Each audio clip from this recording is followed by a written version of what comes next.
आज स्वागत हुआ, चाहे वो छारा हो, गोची हो, चाहे हसनपुर हो। मैं मानता हूँ कि एक बदलाव के मन में हरियाणा की जनता है, जो बीजेपी कांग्रेस की साठगांठ की पोल खोलने का काम करे। और मैं तो खुल के कहता हूँ कि साठगांठ है। आज मनोहर लाल खट्टर ने, सैनी ने हुड्डा के साथ मिलकर जहाँ एक बोधा कैंडिडेट करनाल में उतरवाया, वही यहाँ हुड्डा की मदद के लिए प्रधानमंत्री की रैली तक नहीं होने दी। ये 2024 के लोकसभा चुनाव के महाकुंभ में नेताओं की जुबान एक दूसरे पर तीखी होती जा रही है। इस तीखी बयानबाजी के चलते राजनेता एक दूसरे का सीना छलनी करने को यहां मैदान में उतारू है। लेकिन जिस तरीके से पिछले दिनों बीजेपी हाईकमान ने हरियाणा में भारतीय जनता पार्टी की सरकार का तख्तापलट किया, जननायक जनता पार्टी को सत्ता से बेदखल किया, उसके बाद अब नायब सिंह सैनी की सरकार मुश्किलों में दिखाई दे रही है, क्योंकि 3 निर्दलीय विधायकों ने साथ छोड़ दिया है। पूर्व मुख्यमंत्री मनोहर लाल खट्टर विधानसभा सदस्यता से इस्तीफा दे चुके हैं और रणजीत सिंह चौटाला, जो कि हाल ही में 1 महीने तक हरियाणा के कैबिनेट मंत्री रहे और उसके बाद लोकसभा चुनाव मैदान में उतरने के बाद उन्होंने विधानसभा सदस्यता से इस्तीफा दे दिया।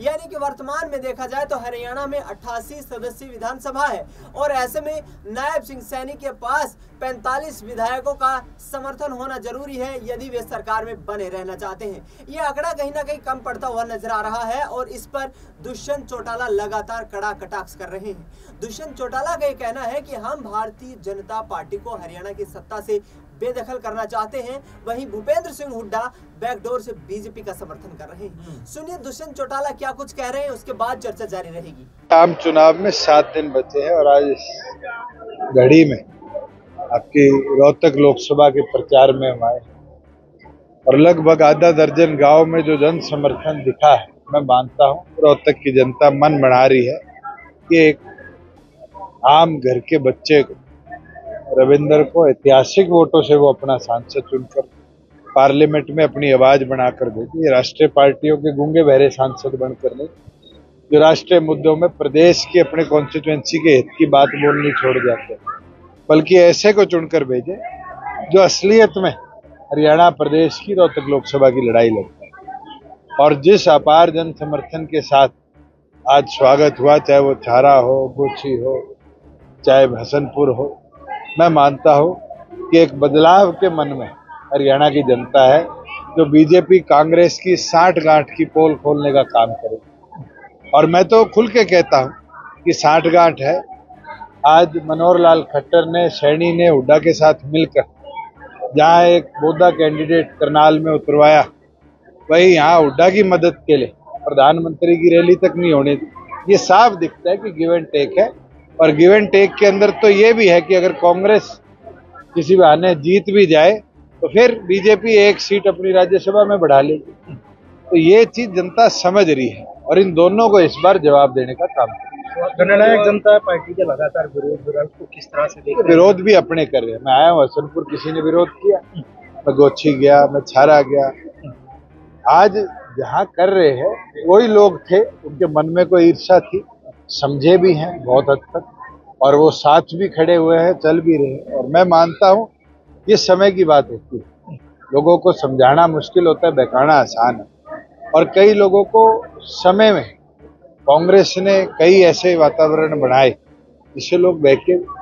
आज जो घटनाक्रम कुचाना में हुआ, जहां हमारी 3 महिला कार्यकर्ताओं के कपड़ों तक फाड़े गए, पत्थर मारे गए, गाड़ियों के शीशे तोड़े गए, क्या खापे, क्या किसान जो प्रधान है यूनियंस को, वो इनको एक्सेप्ट करते हैं? बिल्कुल नहीं। उन सब ने खुलकर इसको नकारा भी है, ऐसे घटनाक्रम।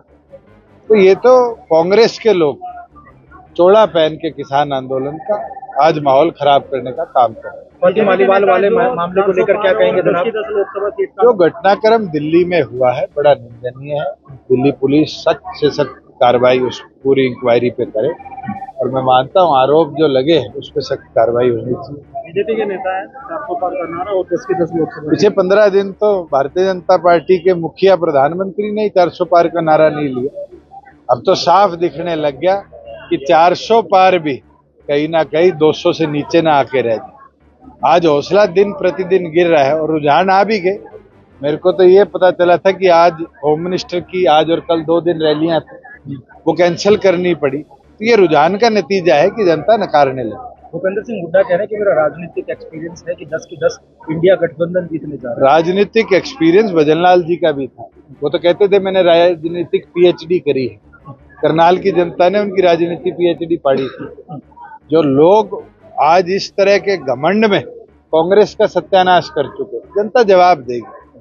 पुत्र मोह में आज उनने किरण चौधरी की टिकट कटाई, आज उनने कैप्टन यादव की टिकट कटवाई, करण दलाल की टिकट कटवाई, विजेंद्र की टिकट कटवाई, और तो और उनके साथ उनका बेस्ट फ्रेंड है कुलदीप शर्मा, उसके छोरे की टिकट कटवा दी।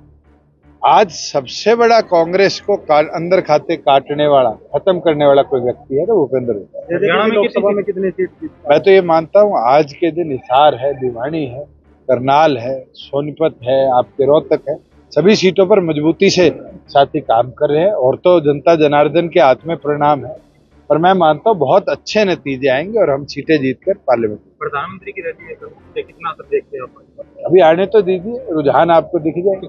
तो सुना आपने दुष्यंत चौटाला को। अब इस पूरे मुद्दे पर चर्चा के लिए हमारे साथ मौजूद हैं मेरे वरिष्ठ सहयोगी अमन जी। अमन जी, किस तरीके से इस पूरे मामले को देख रहे हैं, क्योंकि दुष्यंत चौटाला कहते नजर आ रहे हैं कि बैकडोर से हुड्डा यहाँ पर बीजेपी का समर्थन कर रहे हैं, वरना अब तक नायब सिंह सैनी की सरकार धराशायी हो चुकी होती। देखिए बिल्कुल, और कह सकते हैं कि हुजूर आते आते बहुत देर कर दी। मुझे तो ये लगता है क्योंकि दुष्यंत चौटाला 4.5 साल के बाद उनको याद आया कि बीजेपी को सत्ता से बेदखल करना है। 4.5 साल तक लगातार कह सकते हैं कि सरकार में बने रहते हैं, लेकिन जिस तरह की बात अब वो कहते हुए दिखाई पड़ते हैं, या तो उनका पूरी तरह से मोह भंग हो गया है बीजेपी से, या फिर बीजेपी की वो सत्ता में देखना नहीं चाहते हरियाणा के अंदर, इसीलिए लगातार ये प्रयास कर रहे हैं, ये कोशिश कर रहे हैं कि इस तरह से कांग्रेस पार्टी के साथ में उनकी एक जुगलबंदी हो जाए, गठजोड़ हो जाए, और यहाँ से हरियाणा के अंदर अपनी सरकार यानी कि बीजेपी को हटाकर कांग्रेस पार्टी और जेजेपी की सरकार वहां पर वो कह सकते हैं कि स्थापित करना चाहते हैं। लेकिन ये इतना आसान होता हुआ दिखाई नहीं पड़ता है। अब देखिए एक माहौल तो बना,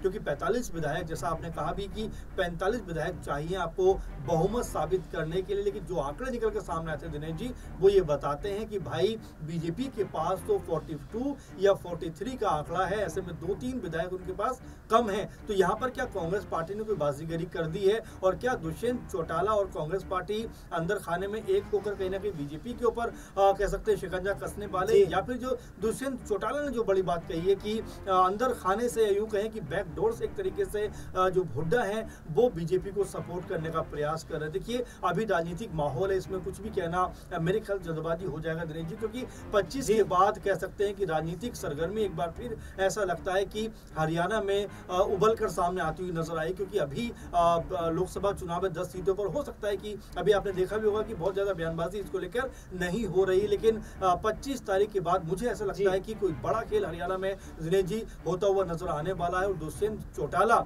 इसके प्रमुख कह सकते हैं कि जो सूत्रधार बन सकते हैं। और जाहिर बात है कि जिस तरह की छटपटाहट वो दिखा रहे हैं, बिल्कुल लगता है कि बीजेपी से अब पूरी तरह से या तो उनका मोह भंग हो गया है, या फिर वो खुद को मजबूत करना चाहते हैं। उनको पता है कि अगर बीजेपी के साथ रहे तो गिने चुने जो विधायक उनके हैं वो भी उनके पास से चले जाएंगे, क्योंकि आपने देखा कि 3-4 विधायकों की लगातार खबरें हैं कि बीजेपी के संपर्क में, इसीलिए अब दुष्यंत चौटाला बीजेपी के साथ जाना नहीं चाहते और कांग्रेस पार्टी को सपोर्ट करने की बात करते हुए नजर आते हैं। अमन जी, आखिरी सवाल रहेगा, क्या यहाँ पर भूपेंद्र सिंह हुड्डा कहीं ना कहीं जो सत्ता उनके हाथ लगती नजर आ रही है, उस कमान को ढीली छोड़ रहे हैं? क्या वो निशाना ठीक जगह पर नहीं लगा रहे हैं? क्या सही निशाना नहीं लगा पा रहे हैं भूपेंद्र सिंह हुड्डा? देखिए बिल्कुल दिनेश जी, जाहिर बात है, आपने बिल्कुल महत्वपूर्ण बात कही है और बिल्कुल तीर निशाने पे मारा है, क्योंकि कांग्रेस पार्टी के हाथ से हमने देखा दिनेश जी कई जगह जो कह सकते हैं सत्ता आते आते छिनती नजर आई। आपको याद होगा इसी राज्य की अगर बात करें तो यहाँ पर कांग्रेस पार्टी जब 30 सीटें जीत कर आई थी और 10 सीटें जेजेपी जीत कर आई थी, उस समय भी ऐसा माहौल लगा कांग्रेस पार्टी सरकार बना सकती है, लेकिन वही बात पुरानी रीत की कांग्रेस पार्टी बहुत देर कर देती है और तब तक बीजेपी झपट्टा मारकर सत्ता को अपने कब्जे में ले आती है। अब यहाँ पर जिस तरह से आपने कहा भी कि भूपेंद्र सिंह हुड्डा जिस तरह से कह सकते हैं कि ढील छोड़ रहे हैं, मेरे ख्याल से उनको भारी पड़ सकता है। उनको तुरंत इसके ऊपर जो है कदम उठाना चाहिए और 6 महीने के लिए ही सही, लेकिन कम से कम हरियाणा के अंदर अपनी सरकार संदेश जाएगा।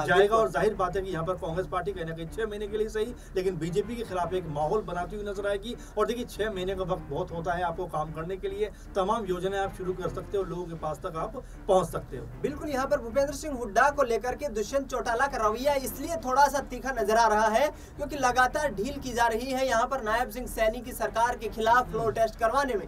वह नेता प्रतिपक्ष हैं और ऐसे में राज्यपाल के सामने ये चुनौती पेश कर सकते हैं कि आप यहाँ पर इमरजेंसी में जिस तरीके से हाउस की मीटिंग बुलाइए, हाउस को यहाँ पर चालू करवाइए और फ्लोर टेस्ट के लिए नायब सिंह सैनी को चैलेंज किया जाए। लेकिन उनका साफ तौर पर यह कहना है कि भूपेंद्र सिंह हुड्डा के कारण ही हरियाणा में बीजेपी की सरकार चल रही है। अब देखना ही होगा कि क्या 4 जून को वाकई हरियाणा में नया मुख्यमंत्री देखने को मिलेगा और आगामी 6 महीने की रूपरेखा किस तरीके से तैयार होगी। अमान जी, आपने तमाम जानकारी साझा की, आपको बहुत बहुत शुक्रिया। देश दुनिया की तमाम बड़ी खबरों के लिए आप देखते रहिए SPN 9 न्यूज़।